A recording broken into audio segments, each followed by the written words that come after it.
দেখানোর চেষ্টা করছি রাজধানীর চকবাজারে যে ভয়াবহ অগ্নিকাণ্ডের ঘটনা ঘটেছে সেই ঘটনার পর ফায়ার সার্ভিসের প্রচেষ্টায় আগুন নিয়ন্ত্রণে এসেছে।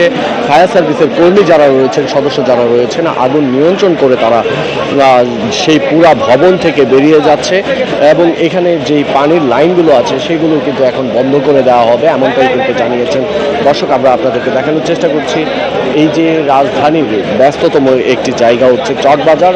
সেই চকবাজারের 8তলা ভবনে ভয়াবহ অগ্নিকাণ্ডের ঘটনা ঘটে। সেই অগ্নিকাণ্ডের ঘটনায় এখন পর্যন্ত ওইভাবে ক্ষয়ক্ষতির পরিমাণ হিসাব না করলেও এখন পর্যন্ত আগুন নিয়ন্ত্রণে এসেছে, এমনটি জানিয়েছে ফায়ার সার্ভিসের কর্তৃপক্ষের পক্ষ থেকে। 6টি ফায়ার সার্ভিসের ইউনিটের প্রচেষ্টায় আগুন নিয়ন্ত্রণে এসেছে।